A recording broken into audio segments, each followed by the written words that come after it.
Hey guys, eXmark dude here. Thought I'd make a quick video on an update on the eXmark turf tracer.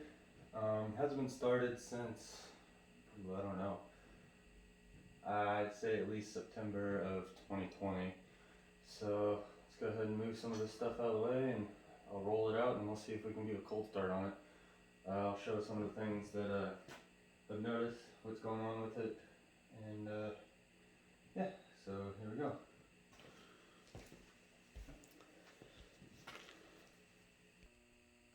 Alright, so let's get those hydros released. There's two little things back here. Let's get the Velcro out of the way.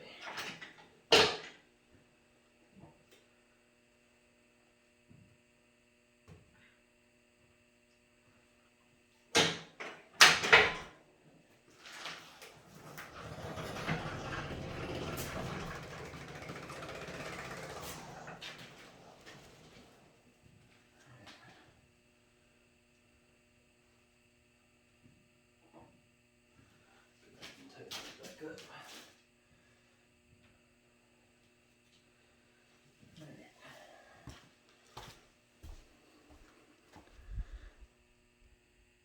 Alright, so here's an update on my 48-inch eXmark Turf Tracer HP. I think it's from around 2002, but I don't know because it's missing its serial tag. This was a parts mower for the old landscaping company that I used to work for a few years back. Anyway, so I got this engine for free. I had to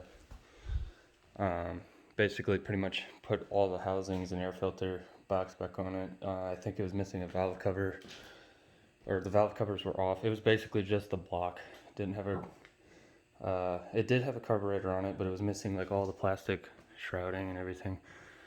The recoil I got off my other Kawasaki that's on the Aaron's, since I converted that one to electric start. I do have the deck cover for it somewhere around here in the junk, but it does have a consistent oil leak that I can't seem to trace down. I'm thinking it's these old hydraulic lines. You can see how they're all gummed up.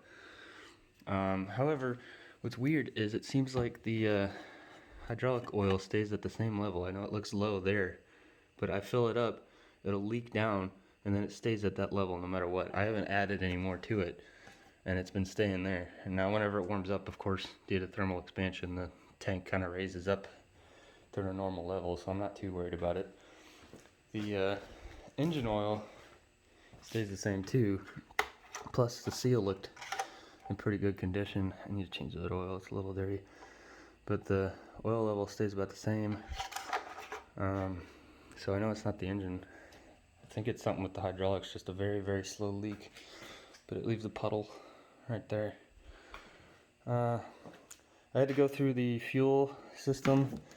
The little cap in here fell off and it was plugging up the screen, or the cap seal thing here fell off and it fell down in there, and I think it knocked the screen off, and then it was plugging off the fuel inlet that goes towards the carburetor. Got a little bit of gas in there. I don't know if it's enough to start, but what it'd do is you'd be running it at full throttle and you'd go up to a hill or something and it would just stall out and fall on its face. I completely cleaned the carburetor. Again, I put it through an ultrasonic cleaner, and that seemed to really help its idle thing.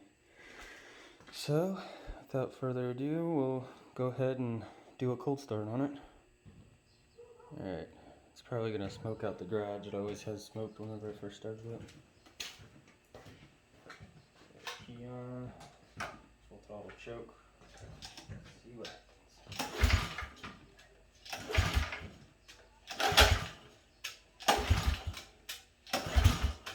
Almost.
let that warm up and then I'll shut it off and show you more in detail.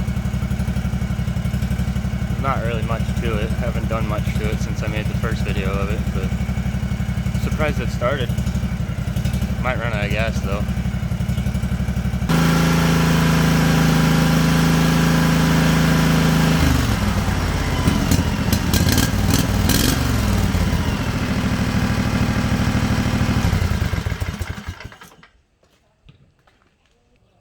Alright, so now that we got it all warmed up and out in the light, you can kind of see that leak a little better down there. I'm thinking it's this hose here. I mean, if you look, it's wet underneath it.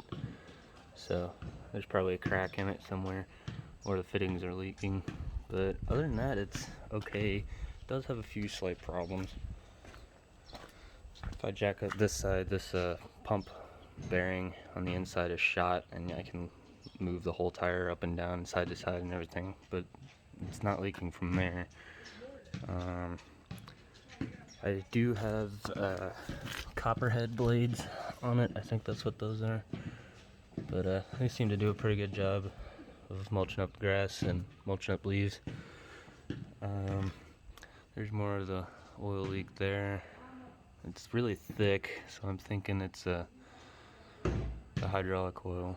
But the pumps don't leak up there. I did replace both bypass valves, or no, I think it was just this one because it was leaking here.